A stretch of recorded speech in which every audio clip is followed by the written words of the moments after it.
thought for today. Pull out our Maxwell Daily Reader. And here it is, guys. This is a good nugget. Okay, it says the heart of leadership. This is what defines great leaders. This is what sets the good leaders, the great leaders, apart from the good leaders. It says, where is your heart when it comes to serving others? Do you desire to become a leader for the perks and benefits, or are you motivated by a desire to help others? If you really want to become the kind of leader that people want to follow, you will have to settle the issue of servanthood. If your attitude is to be served rather than to serve, you may be headed for trouble. If this is an issue in your life, then heed this advice. First, stop lording over people and start listening to them. Second, stop role-playing for advancement and start risking for others' benefits. Third, stop seeking your own way and start serving others. It is true that those who would be great must be like the least and the servant of all. Albert Schweitzer wisely stated, I don't know what your destiny will be, but one thing I know, the ones among you who will be really happy are those who have sought and found how to serve. If you want to lead on the highest level, be willing to serve on the lowest. I'm going to repeat that last one. If you want to lead on the highest level, be willing to serve on the lowest. Examine your motivation for leading others today. All right, so this is such an amazing life principle, right? If your motivation for climbing the ladder of success in any way is for title, power, dominion, you may climb that ladder for a bit, but I promise you that if you want to reach the top, if you truly want to be the greatest of leaders, your mindset will always be serve first, deliver value first, execute on the agreements that you have with others, and always be 100% willing to give everything that you have. Be willing to share your tips, your tricks, your secrets. Give everyone all the ins and outs of what you know. So Dallin actually introduced me to Tony Robbins a couple of years ago. He gave me a book. It's called Awaken the Giant Within. And the book's like 600 pages long, okay? And I've listened to a lot of Tony Robbins podcasts. He's got a documentary out on Netflix called, I'm Not Your Guru. But Tony Robbins is probably one of the greatest leaders of our generation. The thing that sets him apart is that when you ask him a question, when you're inquiring of something, he gives you everything that he's got in answering it, okay? He's an encyclopedia. He just unloads all of his knowledge, all of his expertise, all of his experience. He gives it to you. And I was thinking about that, and at first when you listen to him, like, man, this dude talks a lot. Like, come on, man, shut up. But the reason he does that is because his mindset is one of service, okay? He wants you to become better. He wants you to get on the level that he's at, and so he's willing to pour his heart and soul into you on a consistent basis. I mean, if you go to one of his seminars, I haven't been to one of his seminars, but I've heard that the dude stands up and talks for 12, 13 hours on end, and he's just going nonstop, not taking breaks to eat, not taking breaks to sleep. And I truly believe the reason he does that is because he wants to serve others. He wants others to get where he's at, and he's willing to pour his heart and soul into what he's doing for that. But I just want to open it up to you guys. What are some things that may be holding us back sometimes from really having that service mindset? What do you guys think?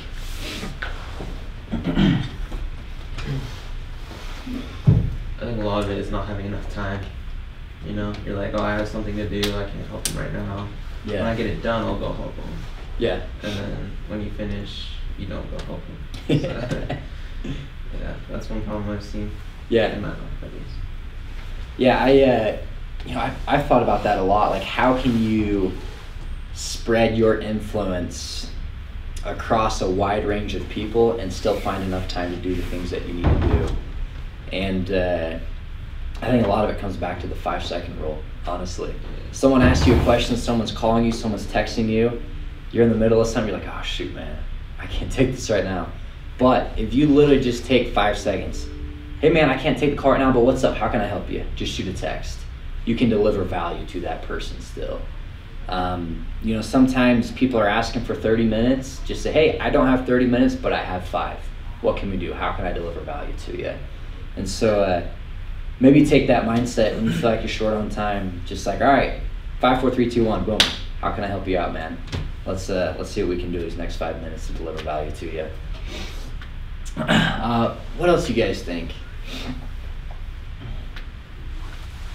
Some people are afraid to be like a leader in that aspect. Like maybe they've experienced it and they're like, yeah, I've done that before. I don't really want to be in that spot because then people depend on you. Yeah. And so the responsibility of it, people are like, I don't really want to do that again. Or, like for me personally, like a lot of times I think, well, I got to get to this spot first before I can help others. Yeah. Like that whole like save yourself first kind of mentality. Yeah. But in reality, like when I'm at my best is when I'm like just available to do what others need. Yeah. And then it's like you realize, yeah, I'm not perfect, but when I do help others, it helps me along that line way faster than trying to focus on like my own lane that I'm trying to do. For sure. So I feel like for me, that's like what I try to do is like, because there are times when I'm like, no, I gotta focus on me first, so I get me right. But a lot of times, like, I feel like I get better when I'm just like, you know what, I just need to do this, and worst case scenario, help someone out, and that's a good deed, kind of good. So that's kind of how it is for me. Sure. No, it's funny. I was telling Dallin the other day. When I feel like I'm knocking with other guys, I'm taking the time to invest in them, to mentor them, to train them. I got them in the car with me, and we're out selling together. I said, the selling gods just give me favor, all right? They give me luck. They grant me luck that day. And I feel like my numbers personally, hey, what's up, Jason? How you doing, bro? My numbers personally skyrocket, when I have that mentality of having others with me, of passing the torch, of, mentoring and coaching them, letting them shadow me. It's a true principle, for sure. Anything else you guys want to share on this while we're here? I don't usually chime in, but I think one reason people don't serve is because they feel like they have nothing of value to offer.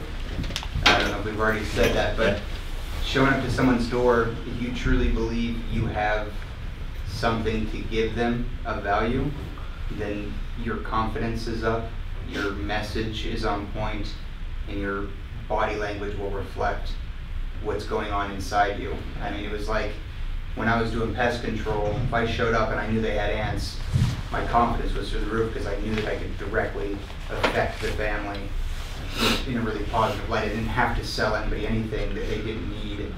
And so a lot of times with DirecTV, I feel like we know that there is a value that we can provide, especially if we're saving them money. Yeah. And it's a lot easier to serve when you feel like you have something to provide. Yeah, I love that. Kind of goes back to the thought that Nate shared yesterday at the training.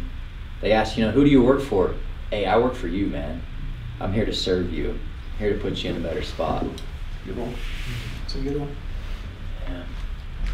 Yeah, it's definitely true. Like, adding to what Alan was talking about, just the confidence that you get out of generally helping somebody, especially through the process of helping them, I don't want to save money, but help them get something better. I've helped up a lot of people that are older that sometimes they're just out of nowhere. And when you get that sense that you really are helping somebody, I've had people who are like, I'm a fixed income, and they're like literally almost crying because I'm helping them, and I'm like, you just feel good, you feel good about what you're doing, and it carries with you throughout your day. So the days that I've done very well, it's been when I've had situations like that. Yeah, absolutely. So like one thing that like I always kind of like carry that mentality, like the service mentality. So like when I was younger, I went through a really hard time, and for like me, like I made a goal for myself that would make at least one person smile a day, and then like that would be worth it for me. And so like when I hit the doors, like my whole goal was to at least make the customer smile. And so like that was like, even if it's just like a small simple thing that you can accomplish on like a daily basis, or like a door-to-door basis, like that's something that like definitely helps out. Yeah. Like it's like the small achievements, you know. So like if you're like, hey, I made this customer smile on the door, like that, like it makes the day go by a lot smoother, it makes the day go by a lot faster, and you find more success that way. For sure. Because you leave the customer in a better mood. And you know, if you leave the customer in a better mood, that doesn't leave the door closed. Like I've literally I've knocked on someone's door and been like, hey man, if you're happy, I'm happy. You know, like no deal, like that's fine. Yeah. But then like gone to the next door neighbor and like sold them, and then like, you know, a day or two later they call me and they're like, hey, you stopped by, I really appreciated you, you know, would you come back and set me up? And I was like, yeah, I'd be more than happy to. For sure. But if I like, what I think is though is like if you get angry at these customers for saying no to you, and you focus more on yourself than you are the customer, then you know sometimes you know you can miss out on like potential future opportunities. Yeah. Yeah, absolutely. Yeah, you know, even if the deal isn't there, definitely don't leave a sour taste in the customer's mouth. Always have that service mindset, even if it is just making them smile for that day, because you never know, what type of return you could get down the road from that. Absolutely. Cool. Anything else you guys want to share with that? What's your name, brother? I'm Leo. Leo? Good to meet you, man. Nathaniel. Jason's friend. Hanging out with this guy? Yeah. Well, dude, I know you're on a track for success then if you're hanging out with Jason. He told me a lot about you, and I was like, let's wake up early. There you go, man. Appreciate you being here. Okay, cool. So I want to talk about prospecting real quick. I think the better prospectors we become, the more deals we're going to close throughout the day. And so a lot of this stuff may be review for you guys, but hopefully you can pull something new that you haven't used before, or just be reminded of something that you may have forgotten or neglecting to do right now. But the principle is this. The best salesmen aren't necessarily, you know, the best closers, the best presenters, you know, the best at overcoming objections. The best salesmen are those that put themselves into good situations quickly and get out of bad situations even faster, okay? So what I mean when I say that, hey, what's up, Sean?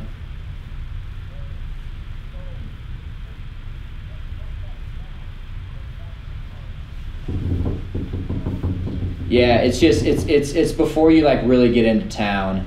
It's just 1265. It's just a white house. Yeah, but yep, just right off the highway before you get into town. Yeah, on the right side. Yep.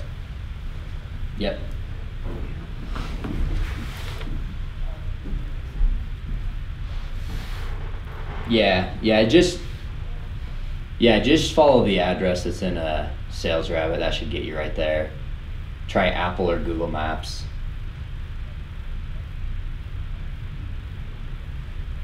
Okay.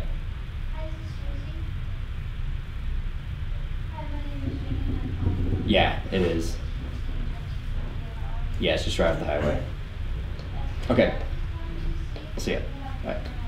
Sorry, guys. Okay, so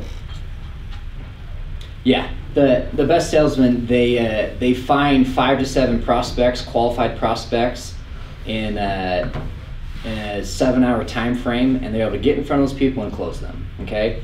And so how can we use our time as efficiently as possible? How can we maximize the 7 hours, 6 hours, whatever time we have throughout the day to close deals, okay? First thing, what are you looking for? I'm looking for people that are home, okay? Several signs of life, several indicators of someone being home. That's cars in the driveway, not just any car. If I see a car with, you know, flat tires, you know, broken windows or whatnot, it's probably a car that's not being used, and there's really not someone home. Okay, and so you want to look for cars that, you know, look like are being used on a daily basis, They're home. You want to look for lights on, okay? If you see kids' toys out in the yard or kids outside, you know the parents are probably home. You want to look for just movement, any type of movement, anything that would indicate a sign of life, okay? So don't knock on doors where you don't feel like people are home. It's just a waste of time. You want to get in situations where people are home. The other thing, if people have those side doors, okay, or even like an open garage, and you feel comfortable with knocking on that garage door, do it, okay? You want to come off as neighborly and friendly as possible. If they have a side door that they're using more frequently, and it's a less formal door, it's more casual, it's not their front door, I'm gonna knock on that one, okay? Because chances are they think it's, you know, probably someone they know or a neighbor, and they're gonna answer it more often than they would answer their front door, okay? I'm just trying to make the situation less formal, more casual. I'm trying to act like, you know, the neighborhood TV guy that already knows them to get them taken care of, to serve them, okay? A couple other things with prospecting that are very, very important. If you are targeting satellite customers, and that's what I do a lot of times. I target people that are already paying for, you know, Dish Network satellite per se. You'll come across a lot of people that have the old gray Dish 500 satellites or the old Dish Turbo satellites.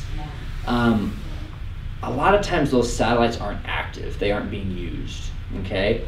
And so try to discern if it's an active satellite or a non-active satellite. A lot of times you can look at the cables that come down. Sometimes they're cut and there's no cable box they're getting into, tapping into the home. Probably not an active satellite. You can probably move on to the next one. Now, the active satellites that I see for the most part are black Dish Network satellites, okay? Those are the ones that are being used, and so I'll focus on those more than those gray ones. Sorry guys, I got my technician. Good old Sean.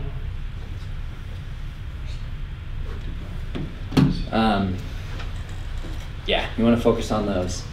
And then the other thing with prospecting is when you're asking for referrals, do it in a very calculated, tactful way, okay? Don't ask the open-ended question, hey, do you know if anyone else is paying a high bill on their TV? Promise you, every single time you do that, they're gonna say, nope, I don't know anyone. We don't really talk about that. It's not a hot topic of conversation. Typically what I ask. Yeah. And so a better way to do that is this. Get in front of them towards the end of the sale and say, hey man, look, truth be told, I hate talking to strangers, okay? I love my job because people give me a lot of referrals and I can talk to warm leads. Now I noticed that your neighbor over here, they got a satellite on their house, okay? She's probably using it. It looks like a newer one. What's her name, by the way? Oh, her name's Susie. Okay. She pretty cool. She's fun to talk to. Like, she'd be open to strangers knocking on her door. Yeah, I think that'd be okay. Okay, awesome. You mind if I use your name when I go talk to her? Yeah, that's fine. Okay. That's a warm lead. Knock on Susie's door. Hey, Susie, I just barely took care of John. Reason I'm here, he told me to come chat with you. We're lowering people's TV bills and getting them more reliable equipment. Okay? That's a great way to retrieve a referral and get onto a warm lead for your next house. Okay? Make it a goal as you close each sale to not move on to the next one without that warm lead, without that warm referral. Okay? The other tip I'm going to give with that is don't have your customer call the person and talk to them on the phone. Okay? Because let's remember, you're the trained professional. You are the salesman. You are the one that's closing the deal. Don't let your customer try to do your job for you. If you let that happen, if you allow that, more often than not, they're gonna botch the sale for you. Hey, I got a guy here. You wanna switch to DirecTV? I'm saving $40 a month. DirecTV? No, I'm good. Hey, she's good, man. Sorry. You know? Promise you. Just say, hey, don't worry about calling them. No offense. You know, I'm the trained professional that's gonna go close the deal. And so I just don't want it to be botched or compromised in any way. Just go ahead and give me their address and let me know what time they'll be home. What's her address? Okay, I'll go swing by her right now. Okay? It's a much better way to retrieve referrals than to simply have the customer call them over the phone, because there's a good chance they might botch it.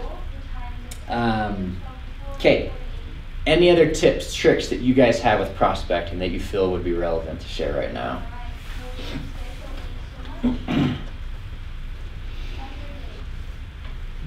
Referrals are huge. I mean, I haven't had too much success with it here, but yeah, I mean, especially like if you're in an area where there's a lot of younger families, I like to ask like specifics, like it's like if they got 3 kids, I'll just be like, who else in the neighborhood has kids like you? And then they'll just say, oh, we got the Johnsons 3 doors down, our kids play together. And you just ask like specific questions like that, and you just have like I usually have like 5 main questions, like who else has kids like your age? And then they'll be like, oh, just down the street. And then does anybody that your husband works with live nearby? Or like asking like specific questions like that. There's always someone, because if you're just like, do you know anybody else has satellite, or do you know if your neighbors have satellite? Like they won't care, or they won't know. But if you give like a specific pinpoint of like, well, who plays with your kids? You got kids in the neighborhood that play with. Like, oh yeah, they live across the street, the whatever's.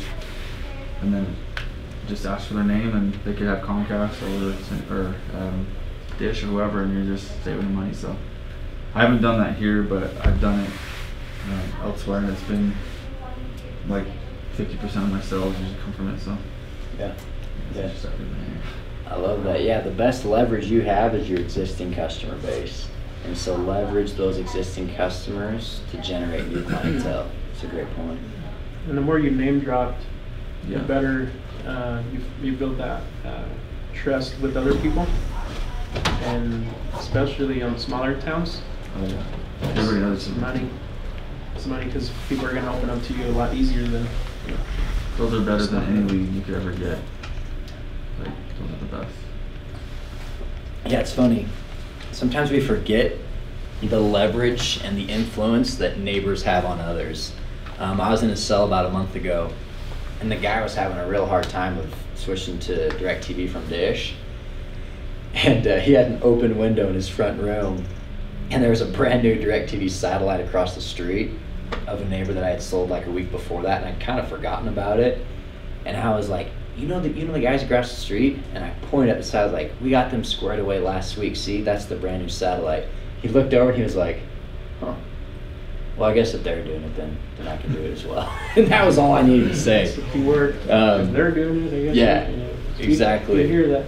So, man, leverage that all day long. Yeah, Harvey, you have something? Oh yeah, I mean I had a day like that in Nebraska, and it started out and it was kind of like first door I knocked, I got one, then I walked around like up and down the neighborhood trying to find like signs of life, and then I turned around and I went back down the first street that I knocked, and I finally got a hold of like these old people, and then these old people like referred me to their neighbor, and then their neighbor referred me across the street, and their neighbor gave me their mom, and then they referred me down the street, and then I ended up closing like 6 accounts that day just because like it was tight knit like neighborhood, and like did exactly what Nathaniel had said, and was like, do you know anyone else, like, and then like I would ask them multiple times. I'd be like, yeah, is there anyone else as well that you know? And it was just like, it's incredible, like what you're talking about, like the power of referrals, like it makes your job so much easier.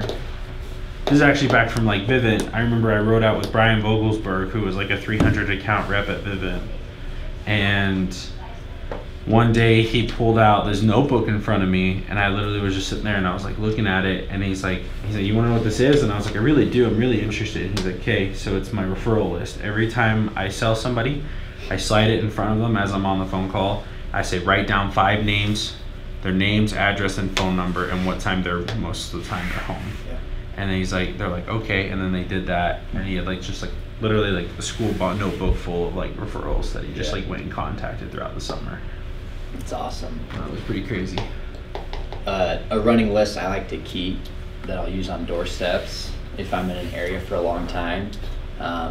If they're ever like not really picking up what I'm putting down on the doorstep, and I can kind of tell they're not really interested, I'll say, yeah, these are just some people that we've helped out, and I'll drop 5 or 6 names, and I'll have that list in front of me at all times so I can give it off without any hesitation or delay.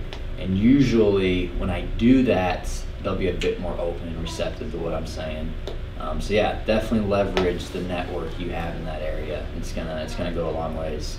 And Sales Rabbit is a great tool for that. You know, in each area we're in, we know of the existing customers that are there. You know, the people that we've already installed. The So blue circle.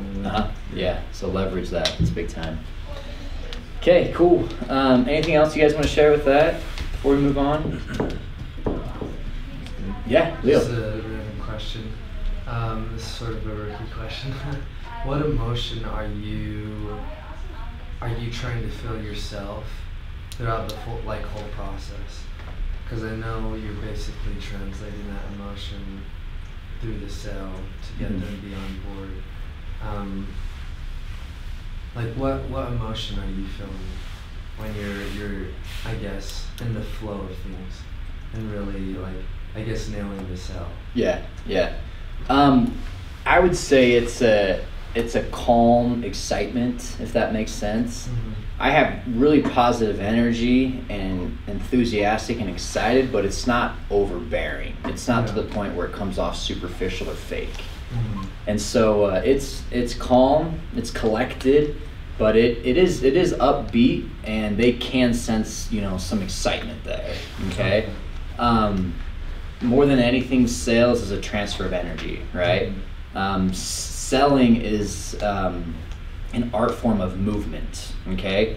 If I want to get my customer to move over this buying line, you know, 5 minutes ago before I knocked on their door, they weren't even thinking about their TV bill. They were relaxing, you know, watching the Jazz game, whatever it was.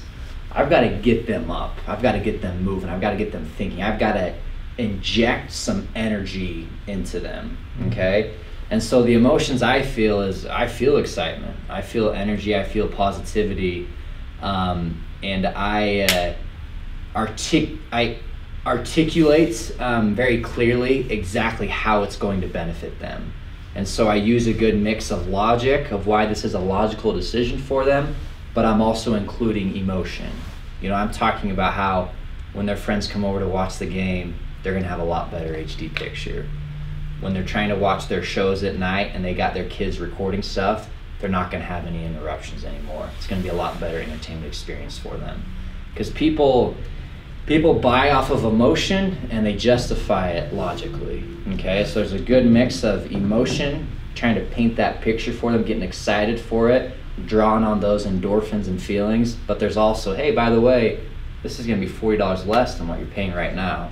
You know, you're gonna get a $20 install, and you're also gonna get, you know, a $300 Visa card, whatever it is. And so having that good balance of emotion and logic. Does that kind of answer the question that you asked? Yeah. Okay. And like, sorry, going along with that, how do you I guess stay consistent with that emotion at each store? Because like I know obviously things can affect that. Yeah. What are ways of checking yourself to be able to be like, am I at my point where I can execute? Yeah. So the thing that I have in the back of my mind every day is I got to get to 5 sales, okay? I got to close my 5 deals. If I placed a bet with you for $1,000 that no matter what happened throughout your day, no matter what crap people threw to you, no matter how many jerks you talked to, no matter how many ignorant people, you know, said mean things to you, if you could maintain a positive attitude, could you do that if I told you I'd give you $1,000 at the end of the day? Oh yeah. You could, right? Yeah. Okay. It's the same thing with sales. If you can maintain a positive attitude and you're betting on yourself $1,000, all right, if I maintain a positive attitude no matter what happens, if I keep my energy threshold level high no matter what happens to me, I know I'm gonna get $1,000 at the end of the day. I know I'm gonna close my 5 deals, okay? And so I keep that in the forefront of my mind, that every single house I come up to, I'm giving them a chance. I'm giving them my very, very best efforts, okay? And so when the chips are stacked against me, when I kind of feel like I'm pushed up against the wall, I'm having a bad day, I hold on to that hope that I will find my 3 people, my 4 people, my 5 people, whatever my goal is that day. And if I maintain that positive attitude, that optimism, it is inevitable. I'm going to close those deals, okay? Anytime you're having problems with selling, remind yourself of this, that every solution behind the problems you're having is behind the next door you knock, okay? And so you have to have that driving hope and that motivation and expectation with every single door you're knocking. Does that make sense? Does that kind of answer the question you're asking? Yeah. Yeah, and so I tell guys, look, if I bet you $1,000 these next 5 hours that you could maintain a positive attitude no matter what happens, do you think you could do it? Yeah, everyone's gonna take that bet. Yeah, it's the same thing with sales, man. Go out there, put yourself in front of people, be positive, hustle, you'll get your deals. I promise you, you will. Mm-hmm. There's too many people in this world that are in a crappy situation financially with their TV set up that we're just bound to close deals. It's going to happen, it's inevitable.